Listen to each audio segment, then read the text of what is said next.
Blah blah blah blah blah blah blah blah blah blah blah blah blah. What? Blah. Yeah, that's what our morning's been like.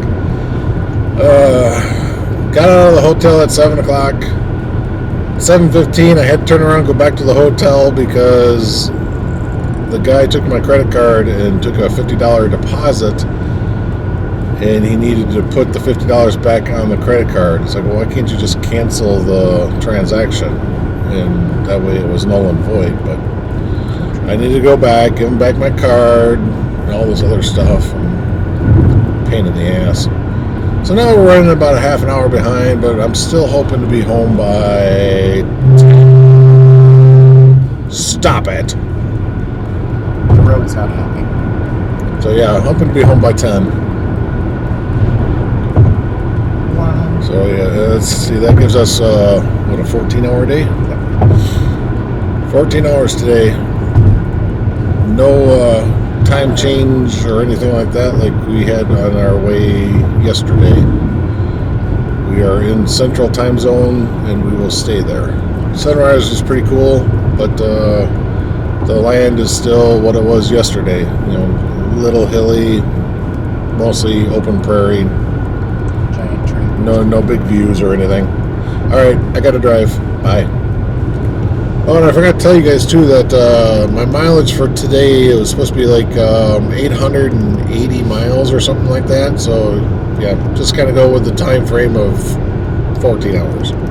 Okay, so we've been sitting here talking about our hotel room that we had last night, and we had a little bit of an issue in that when we checked in, the guy was asking for a $50 security deposit, which is kind of weird because I made the reservation online, everything's paid for, and all this other stuff. And I don't understand, you know, when I was making the reservation, there was no wording stating that I'd have to pay a $50 deposit. And the weird thing, too, is the guy wanted cash.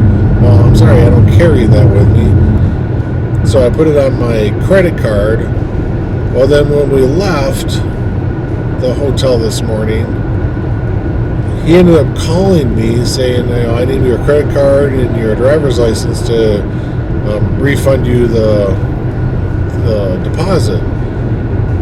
And I couldn't understand why he wanted to do that. Why didn't he just cancel the transaction? So yeah, that Oyo hotel wasn't all that great. You know, It wasn't bad.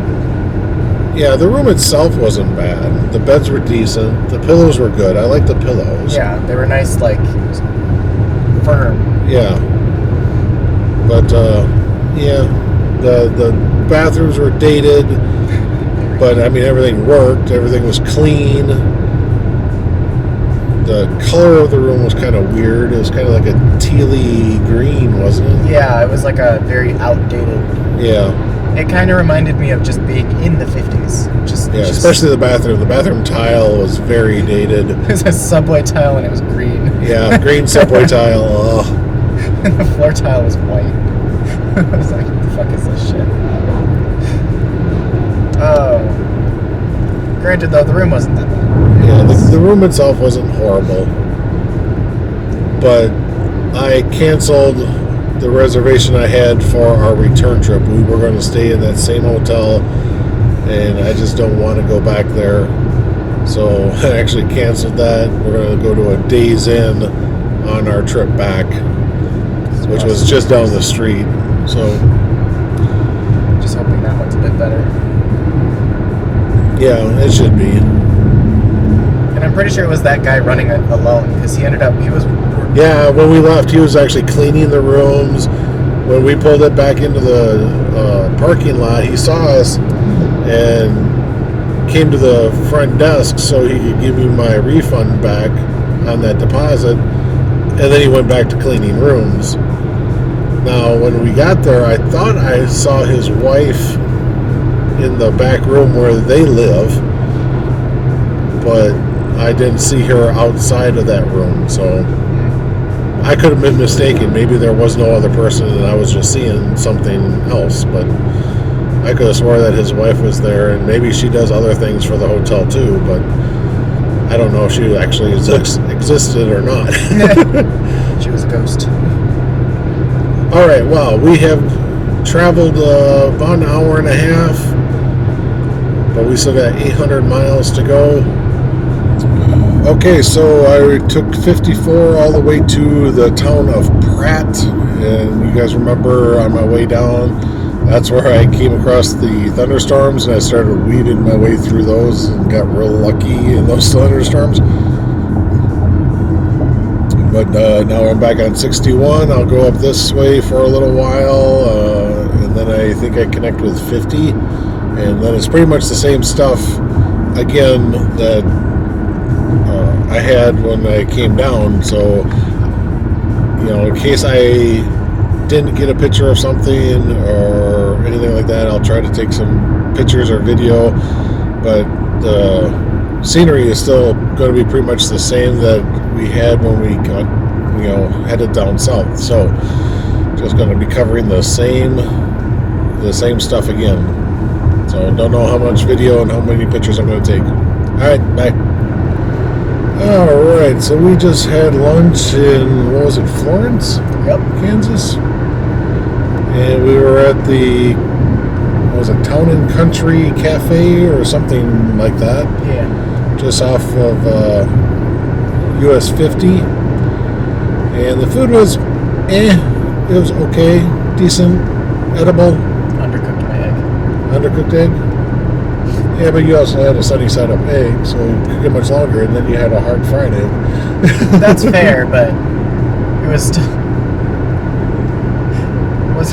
the yolk wasn't cooked. Yeah. The white. white, yeah. They cooked it on a very cold portion of the griddle, so they wouldn't overcook the yolk, and didn't really quite cook all the white either. But the pancake was huge. It was, and that was really good, actually. And how many strips of bacon did they give you? Like 5. 5 strips of bacon? Yeah. That's a lot of bacon. And the coffee was sweet. Was it? Yeah, it was already sweet before I put anything in it. Oh, interesting. I had their special. It was a roast beef sandwich, and that actually tasted better than I thought it was going to. Although I kind of wish they would have toasted the bread just a little bit. It was just plain white bread, so it kind of mushy with the mayo and the meat and stuff like that on there. And I had a side of onion rings, and the onion rings were, I think, fresh dipped. Really? They were not a pre-packaged onion ring, so I was impressed with the onion rings. That was actually the best part of my meal. Huh. I would say the best part of mine was the bacon. The bacon was the best part of yours? It was crispy. Crispy, and it was meat. That's all that matters. Crispy meat, very fatty. Yeah, there you go. Well, we are back on Highway 50. That's U.S. Highway 50. And we'll be on this for quite a while yet. And we still got almost 10 hours of driving to go. It's going to be a long day. Okay, guys, so we have gotten past Kansas City. We are into Missouri. Thank God. Kansas is just such a long drive. Sorry I'm not doing a whole lot of recording. I am just too tired to really do much of anything. Butch over here has almost been asleep a couple of times, I think. Just a couple. But let's see, it's been, about 3 hours since we had lunch. And I'm thinking I need to get out of the car, stretch my legs, have a bathroom break, maybe even get a snack or something. So that's the next thing on the agenda. Oh, well, we finally made it into Iowa. Got all the way through Missouri, so yeehaw. The first thing we see is a dilapidated farm.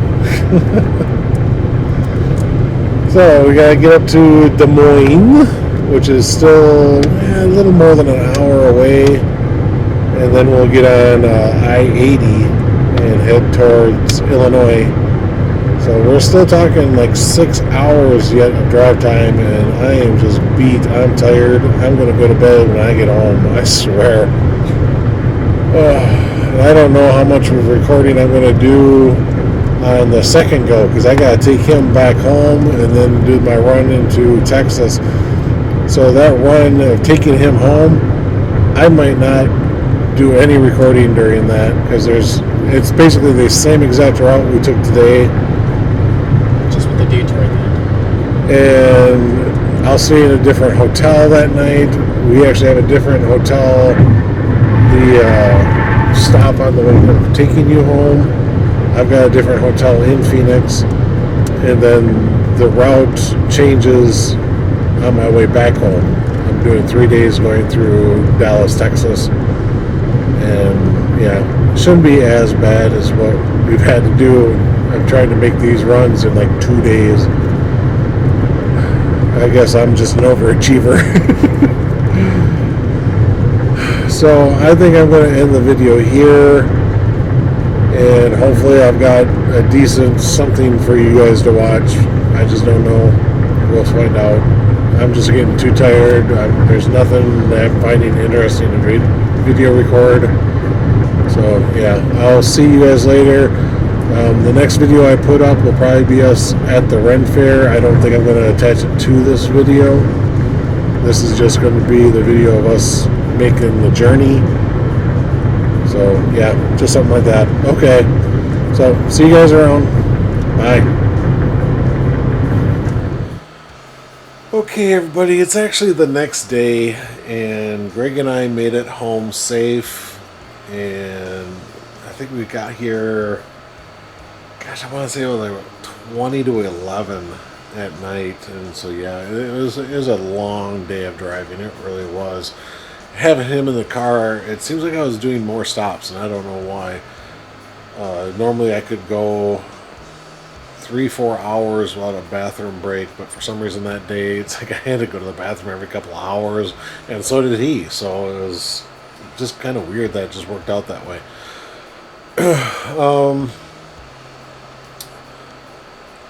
Today pretty much was nondescript. I mean, really, we didn't see much, and partly it was just because my brain was just fried on that journey, and so there wasn't a whole lot for me to video and take pictures of and stuff like that.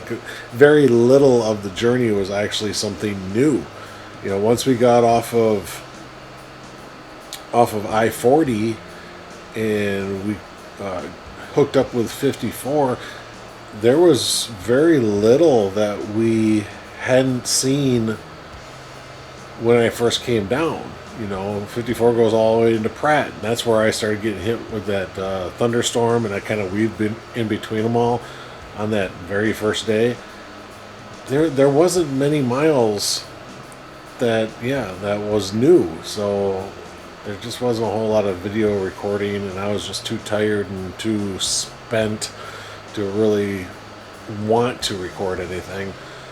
But that being said, we did have a little bit of excitement in the last hour of our journey. We got into Illinois, we got up onto Highway 2, and we were starting to make our way towards Beloit. And I got outside of, where was it? I want to say Dundee. That's right.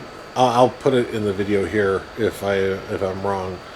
But we were sitting there just talking back and forth about something,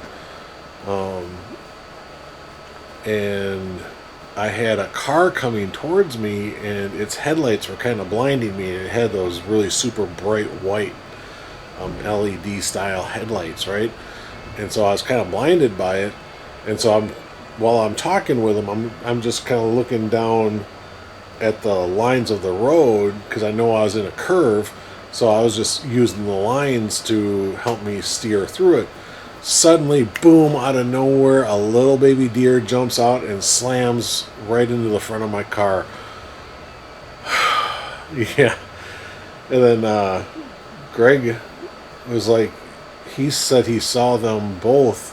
There were two deers there. It looked like a mother and a fawn. And the fawn, he said, it looked like it was committing suicide. It took one step towards the car and then jumped in front of the car. And yeah, so he said he saw them both. Greg said he saw both deer, the mother and the baby, and we're just glad that it was the baby that jumped up in front of the car. I'm sorry that I hit it. It died. Nothing I can do about it, but I'm glad it was the baby, not the mother, because the mother would have caused a lot of damage to the car because she was a big girl.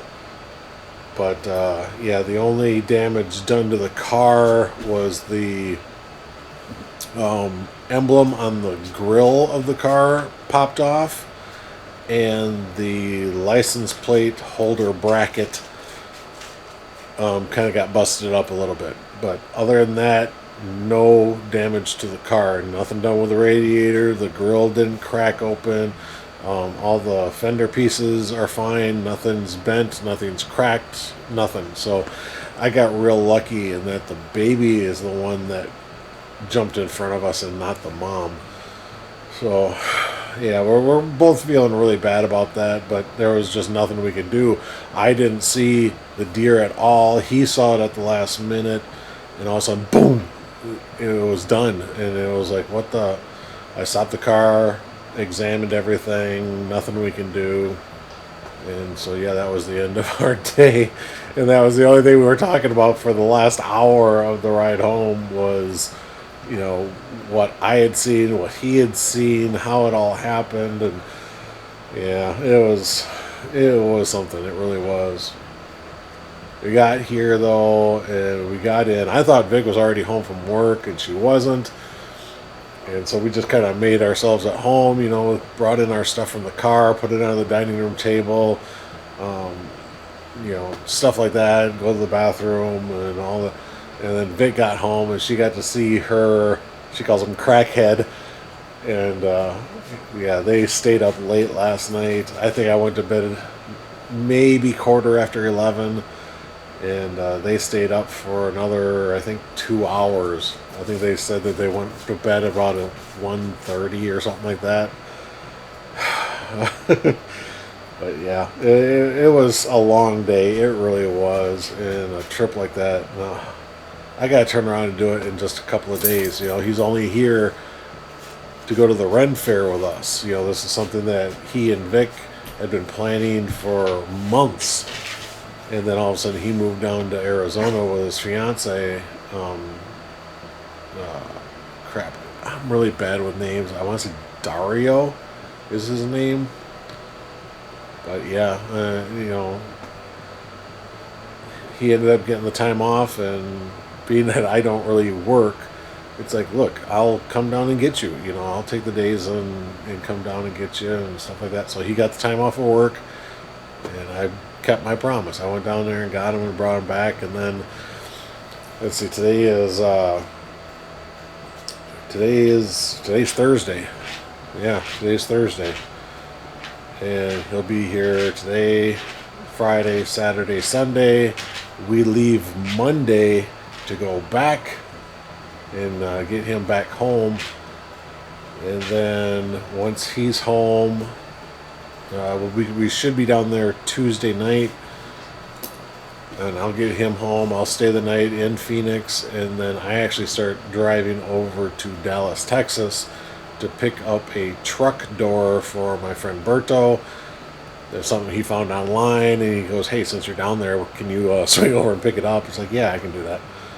So yeah, I got to do that, but I'm not going to bust my ass getting there. You know, I'm not going to do 30 hours of driving in 2 days. I'm just not going to do it. So I'm actually going to be a little more conservative with my trip next time. And then on the way home, I'm actually doing 3 days. And they're still going to be like 10-hour days though. But short of that, I think that'll make it a little bit more, I guess, doable. This is the word I'm looking for. You know, I'm not doing, 12 hours, 14 hours, 16-hour days. But Missy right there, she was a good girl. She stayed in a kennel. She had never done that before, and the people at the kennel said that she was really great, that she didn't do a whole lot of barking and stuff like that. Basically, when people would go into the kennels to get all their dogs and let them out, and so they had some outside playtime and stuff like that, or to go around and do their feedings during the day, then she would get excited because she loves to be around people. So she would get excited and jump up on the door of her kennel and bark and howl a little bit and stuff like that. But for the most part, she said that she was actually quite quiet. With all the other dogs barking in that kennel, she just kind of played with her own little toys. And she's got bacon right now. It's just a hard Nylabone type thing. It's got bacon flavor on it, so we call it bacon. And so she would chew on that. She had a couple of her other toys in her pen. And she also had a blanket that she uses in her kennel pen in the purple room over there. And so she had scents and toys familiar to home that she was able to play with and kind of keep her calm. So, yeah, they said that she did really well, which is good because she's got to go back on Monday. Jen's going to take her to the kennel, drop her off, because while I'm gone over 5 days, Jen's got to work 3 of them. Vic's got to work, so she's going to be in the kennel again. So yeah, I'm glad that she was able to have a good stay in the kennel because she's got to go back. And Jen's already planning something for us to do in Chicago for her birthday. And we're going to be gone for a couple of days. I think it's like 3 or 4 days into Chicago. And we're going to put her in a kennel again for that. I tell you, she was excited to see me. Yes, she was. She came over. She gave me puppy hugs and stuff like that. It was awesome. And then I got her home this morning before Jen got home from work. And Jen got home. And, man, she was just running around. Missy gets real excited when Jen gets home from work, and yeah, Jen loves it. She loves the attention that Missy wants from her when she gets home and stuff like that, and gets the puppy hugs and gets kisses and scratches and rubs and stuff like that. And so, yeah, so Missy just loves it. I'm going to make another video on us going to Ren Fair. Now, Ren Fair is Renaissance Fair. Is in Bristol. It's a big thing over here. It's like 35-acre plot of land that they use, mostly wooded for the most part. And we were going to dress up in costume when we go, but the problem is now the weather from what we were reading a couple weeks ago has really changed, and instead of being in the low 80s is now going to be in the low 90s in temperature. And my costume is just really heavy, and yeah, I just don't know if I want to walk around in 90-degree weather in this heavy costume. So that being said, I don't think I'm going to go in costume. Jen's still considering it. I may suggest that maybe she'll take another change of clothes, and if she starts getting hot in her costume, she can change out. It's basically the same exact costume that she wore when we went to Hobbiton. That's what my costume was going to be. I was going to be my Gandalf wizard costume, and she's got her Hobbit costume. And there's a few layers there, and she's like, well, I can leave this layer off. I can do that. She's not going to wear the wig at all, that kind of stuff. I think Vic and Greg are still planning on wearing their costume, but I'm not sure. And we're trying to figure out too if we want to do the full 2 days. Is it really worth going back down there a second day? Is there going to be, is there a reason why we can't do everything and see everything in one day? But we'll see. We'll just see. I mean, I might actually suggest us staying home on Sunday, just because I know I've got a long day of traveling, ahead of me, and I just kind of maybe want to just stay home and relax and recoup and whatnot before I head back out on the road. So, here's the end of this video. So, I'll post up our Renaissance Fair activities. I'll take the camera along and get a few images and videos of stuff, because they do joustings and stuff like that there, and it should be really fun. Alright, well, this is Mark saying thanks again for watching. I'll see you guys on the road. Bye.